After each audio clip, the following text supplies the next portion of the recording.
নমস্কার সবাইকে তপাস কিচেনে। বন্ধুরা, আজকে নিয়ে এসেছি দারুণ টেস্টি, সফট, ভেতরে একদম জুসি চিকেন কাবাব। বানানো ভীষণ সহজ, খেতে কিন্তু দারুণ সুস্বাদু। চলুন দেখে নিই। তার জন্য আমি 250 গ্রাম চিকেন বোনলেস নিয়ে নিয়েছি, ওটাকে মিক্সিতে পেস্ট করে নিলাম।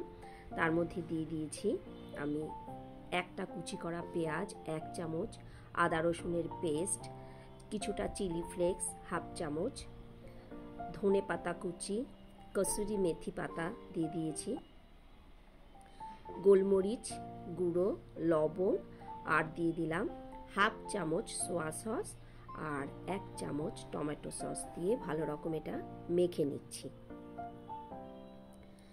মেখে নেওয়া হয়ে গেলে এতে অ্যাড করলাম বড় 1 বাটি চিজ, মজরেলা চিজ, যে কোনো চিজই এর মধ্যে দিতে পারেন। এর জন্য জুসি ব্যাপারটা ভিতরে হবে আর টেস্ট হবে, সফট হবে। দিয়ে দিলাম 1 চামচ কর্নফ্লাওয়ার বাইন্ডিংয়ের জন্য, আর দিয়ে দিচ্ছি কিছুটা বাটার আর রিফাইন্ড অয়েল দিয়ে ভালো করে এবার মেখে নেব। এই বাটার, রিফাইন্ড অয়েল, চিজের জন্য ভেতরটা ভীষণ সফট হবে আর খেতেও কিন্তু খুব সুস্বাদু হবে। হাতে একটু রিফাইন্ড অয়েল মেখে নিয়ে এবার এই কাবাবগুলোকে গড়ে নিচ্ছি। শেপগুলো আপনারা যেরকম খুশি করতে পারেন, আমি এভাবে গড়ে নিচ্ছি।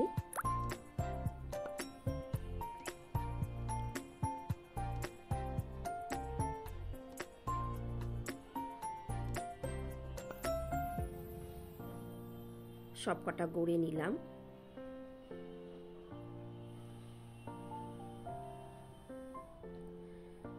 এবার একটা ফ্রাইং প্যানে আমি কিছুটা বাটার দিয়ে দিলাম। এটা বাটারও দিতে পারেন, ঘিও দিতে পারেন, বা সাদা তেলেও করতে পারেন, কোনো অসুবিধা নেই।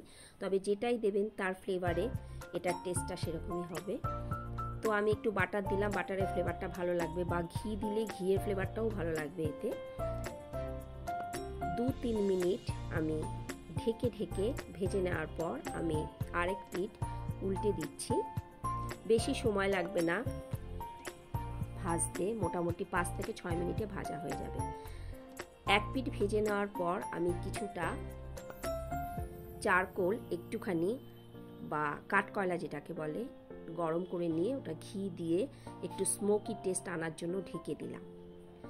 এবার ওর থেকে বের করে নিয়ে ভাজা হয়ে গেছে পুরো, একটুখানি গ্যাসে এভাবেও সেঁকে নিতে পারেন, তাহলে পুরো স্মোকি ফ্লেভারটা কিন্তু এর মধ্যে এসে যাবে।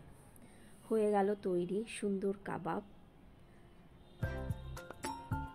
এভাবে একবার করবেন, করতে কিন্তু একেবারেই বেশি সময় লাগে না।